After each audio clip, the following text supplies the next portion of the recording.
Tá bom, esse pessoal está errado? Vamos lá. Eu acho que não estão, porque ali é um estado de necessidade gritante. Né? A pessoa precisa sobreviver. O que o ser humano precisa para sobreviver? Precisa de água, ele precisa de comida, ele precisa de um abrigo. Então, assim, é uma necessidade. Mas, digamos, ultrapassado isso, nós vamos começar do pequeno, vamos começar das maiores? Vamos começar do maior para o menor? Aí ninguém quer. Aí os governos estaduais não querem. Agora, quando é para marretar o pequeno, meu amigo, sai de baixo.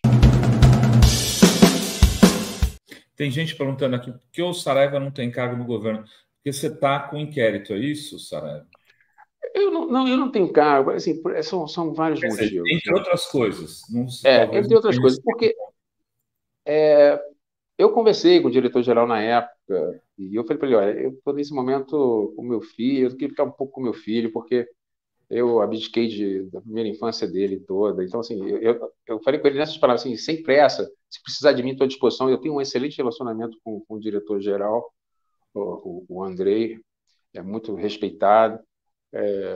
E eu acho que o negócio tem que ser institucional, sabe? Até para preservar o próprio servidor, mas a proteção da Amazônia tem que ser algo institucionalizado pela Polícia Federal. E isso foi feito no governo Lula. Demos um grande salto. Qual foi? Agora nós temos uma diretoria para cuidar disso. Sabe? Você tirou o meio ambiente, subiu 10 andares. Sabe? É uma diretoria. Isso significa o quê? Que para a fluição de recursos para as pontas, ela tem um caminho muito menor para ser percorrido. Isso já vai se reverter aí em novas bases, em equipamento. Então, eu estou aqui, estou bem. Agora estou em Petrópolis, inclusive. A Mata Atlântica tem muita coisa para fazer. Muita coisa. Nós temos aí problemas ambientais no Rio de Janeiro seríssimos. E eu, quando trabalhei no Rio de Janeiro, eu atuei bastante na parte do meio ambiente também, mas eu quero aplicar alguma das tecnologias que nós utilizamos na Amazônia, eu quero aplicar na Mata Atlântica. Esse é o meu projeto. Conversei com o superintendente aqui, o Dr. Omar, ele é um entusiasta também do meio ambiente. A Mata Atlântica a gente tem que cuidar também, né? Porque a Amazônia agora é o foco do mundo, mas a gente esquece do Cerrado, da Mata Atlântica, esquecemos dos nossos oceanos, né? Da Caatinga. Então, assim, não se preocupem que tem muito trabalho para mim aqui. E eu estou tendo todo o apoio. Conversei com o superintendente aqui, mais ideias para a gente monitorar. Não tem comparação, sabe? Eu venho trabalhar com alegria, venho tranquilo. Pô, antes, cara, assim, era um inferno. Eu não sei como é que ia ser minha vida, que eu acho que ia ter que sair do país. Sem brincadeira, eu estava cogitando a hipótese de sair do país, porque eu não teria a menor condição de ficar na polícia debaixo daquela perseguição. E, e talvez até nem no país, porque ia ser um pesadelo. A gente ia viver aí aquele apocalipse zumbi, sabe? Porque essas pessoas, esses fanáticos aí, para mim, são como zumbis. São como zumbis. Essas pessoas abdicaram do. Eu não estou dizendo que todo mundo tem que ser de esquerda. Tá? Não vamos entrar. Sabe, isso aí já. Não estou dizendo isso, mas assim, acho que todo mundo tem que parar para pensar, pô, alguma coisa está errada quando o sujeito é contra a vacina, sabe? Alguma coisa está errada quando o sujeito recebe joias e fica aquele fanatismo. Você não simplesmente as pessoas não aceitam a realidade. Isso é muito grave. Né? Tem um escritor chamado Steven Pinker, que é neurocientista, que ele diz que o fanatismo ele é uma espécie de vírus, um programa de computador de vírus, só que no nosso cérebro. E que ele acaba por deixar inoperantes algumas áreas da nossa mente, especialmente aquelas ligadas à lógica e ao raciocínio. E eu acho que é perfeito o que a gente viu aí. Acho que a gente tem que, como sociedade, aprender a lição, rever a gente conversou, o papel da polícia, né? Que polícia nós queremos? Isso nós queremos. Nós queremos uma polícia baseada em princípios humanistas. Então, nós precisamos criar uma cultura, né, nesse sentido. O policial tem que estudar sociologia, porque o crime é um fenômeno social. Porque senão vamos ficar repetindo sempre a mesma. né, a mesma toada, os mesmos erros, sem grandes avanços. O Brasil é um país onde acontecem muitos homicídios, reduziu no país todo, reduziu um pouco, mas na Amazônia subiu. Você vê como o crime ambiental ele traz ali atrás pedofilia, ele traz homicídio, uma série de outros crimes, né?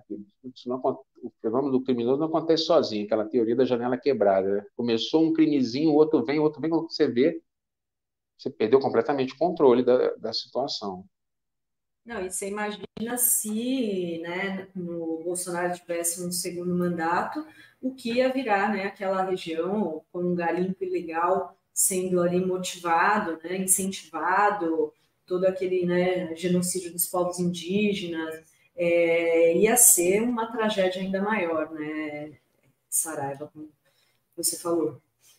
Sim, eu tenho convicção de que os Yanomamis não sobreviveriam a mais um mandato de Bolsonaro. Não sobreviveriam, porque eles ficaram no limite. As imagens foram claríssimas. Tem amigos que trabalharam lá. A situação é caótica. Você imagina mais 4 anos naquela situação. E a gente tem ali um dos maiores desastres ecológicos do Brasil, e talvez um dos maiores da humanidade, aquele derramamento de mercúrio ali nas águas do maior rio do mundo, né? Em termos de volume de água, o Rio Amazonas é o maior do mundo. Como que se joga mercúrio num rio desse? Porque isso afeta, não é só o Brasil, não, isso tem um efeito internacional. Esse rio deságua no mar. O mercúrio, já tem estudos que demonstram que o mercúrio evapora junto com a água, vai para a atmosfera, é um metal pesado, altamente nocivo à saúde humana. Então, isso é uma coisa até que eu acho que deveria ser levada, essas condutas caberiam ser levadas ao Tribunal de Haia, sabe? Porque Bolsonaro cometeu crimes contra a humanidade. Não foi só contra o povo brasileiro, foram crimes contra a humanidade. Com certeza. Olha só, já tem aqui a Porcina Frota, acabou de comprar o livro em formato legal. digital, legal, Porcina. E eu queria voltar sobre o Salles. Ele pode ser preso, como que você acha que vai ficar a situação dele? Porque os crimes que ele está sendo acusado dão aí 30, pode chegar até 30 anos de prisão. É muito grave, né? Parece que as pessoas estão falando, mas são acusações sérias, né, Saraiva? Qual que é a sua expectativa em relação a essa investigação contra ele? Olha, a minha expectativa como cidadão é que ele seja preso, né? Eu posso falar tranquilamente que eu não atuei nesse processo, nesse inquérito. Claro, eu acho que ele deveria ser preso porque ele é um criminoso quanto mais, e a segurança jurídica aí ele tem alto poder aquisitivo de intimidação. Então, eu acho que caberia prisão, mas isso depende do juiz, várias circunstâncias, e infelizmente a gente sabe que outro dia teve um julgamento no STF que manteve preso um sujeito que roubou, acho que 2 quilos de arroz, sabe? Foi um voto dos anime, inclusive, né, Saraiva? O cara roubou meio galão de óleo diesel, de gasolina, um macaco e uma chave de fenda. O valor total daquilo não dava R$100. Em 2. Eles roubaram em 2. Um dos grandes problemas do Brasil é isso. A gente prende muito, mas prende mal. Sabe? Não se cumpre o devido processo legal. O poder econômico tem um poder imenso de influência. E não se cumpriu o devido processo legal, como aconteceu no caso do Lula, é gravíssimo. Porque o básico do básico que existe para você ser julgado por alguém, que alguém seja imparcial. E eu estou sofrendo isso na pele. Entendeu? Claro, guardadas as devidas proporções, né? Eu não sofri o que ele sofreu. Mas assim, é você se sentir julgado, ter certeza, na verdade, julgado por alguém que não é imparcial. Isso dá uma revolta, sabe? Isso é revoltante. E o que a gente vê no Brasil hoje é isso. Eu acho o seguinte, tem que se cumprir a lei. Hoje mesmo eu estava conversando com um colega, assim, a gente estava num trabalho, às vezes não dá, não deu, né? Vamos esperar a próxima. E assim é o jogo processual, é o jogo da lei que deve ser jogado. A gente não pode ficar inventando, sabe? Quando a gente está lidando, não pode ter esse negócio de convicção. Quando a gente está lidando com a liberdade alheia. Porque as convicções, hoje existem vários estudos científicos nesse sentido, a gente é muito conduzido por viés que a gente nem sabe que tem. A gente nem percebe. Então, por isso que existe a lei. Para quê? Para que esse viés que todo mundo tem, para um lado ou para o outro, isso não influencie no seu trabalho, especialmente quando você está lidando com o segundo bem mais precioso de um ser humano, que é a liberdade. O primeiro é a vida, o segundo é a liberdade. Então, aí vai se manter preso alguém por um crime de bagatela e o outro que causou um genocídio, um problema gravíssimo na Amazônia, né? É difícil, né? Em outros países aí, um sujeito desse já tinha saído algemado com as mãos e pés algemados há muito tempo. É. Vocês lembram do caso Pimenta Neves, né? Vocês lembram do caso Pimenta Neves, que assassinou a namorada na frente de todo mundo. Sim, vai dizer que se aplica princípio de inocência num caso desse. A lei ela está ali para ter o seu parâmetro, mas também tem que prevalecer o bom senso, né? Eu queria, antes de passar aqui o superchat, eu queria só... a CPI do MST acabou sendo um palco de desinformação, né? E uma dessas desinformações foi quando o Salles quis falar, a gente falou um pouco agora no início da entrevista, quis falar que os desmatadores da Amazônia são os assentados. Eu queria que você falasse até para a nossa comunidade aqui, para a gente, quem é o responsável, quem são os desmatadores da Amazônia? São pessoas ligadas ao agronegócio para explorar madeira, coisa que o MST não faz. E, do fundo, assim, uma mais pura verdade. Eu nunca vi alerta de desmatamento em área de assentamento. Nunca vi. Eu vou dizer que não acontece? Talvez aconteça, mas não dá para comparar, porque senão apareceriam os alertas. E mesmo quando aparece alerta, a gente tem que ter cuidado.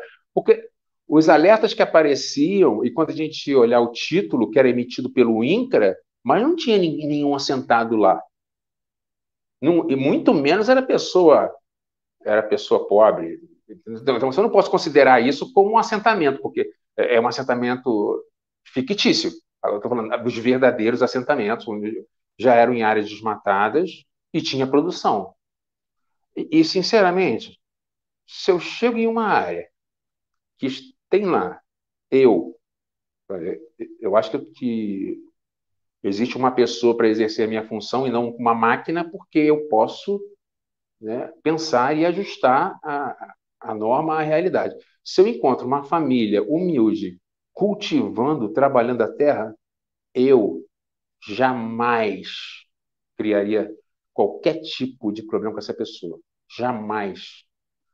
Tá? Porque a pessoa está ali ganhando a vida.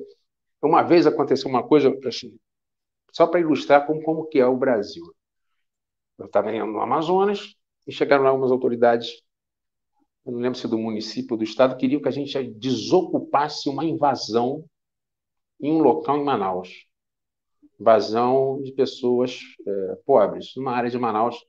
Eu não me recordo o nome não sei se é a Cidade das Luzes. Eu virei para o secretário e falei assim, olha só, eu não vou fazer isso. No sul do estado, tem grilagem de terra a rodo. E vocês não fazem nada. Agora vocês querem que a gente vá lá tirar pobre? Eu não vou mesmo. Não contem comigo para isso. E assim, como se for, sabe, botando aquilo como uma prioridade. Então, são dois pesos e duas medidas de forma escabrosa. Quando, na verdade, o que teria que ser feito ali era legalizar, para as pessoas terem moradia, da energia, da dignidade, mas isso não, queria que a gente fosse lá com um trator para tirar. Não, eu não faço isso. Não contem comigo para isso, né? Porque. E eles não têm resposta. Por que não vai em cima do grande? Tá bom, esse pessoal está errado? Vamos lá. Eu acho que não estão, porque ali é um estado de necessidade gritante, né? A pessoa precisa sobreviver. O que o ser humano precisa para sobreviver? Precisa de água, ele precisa de comida, ele precisa de um abrigo. Então, assim, é uma necessidade.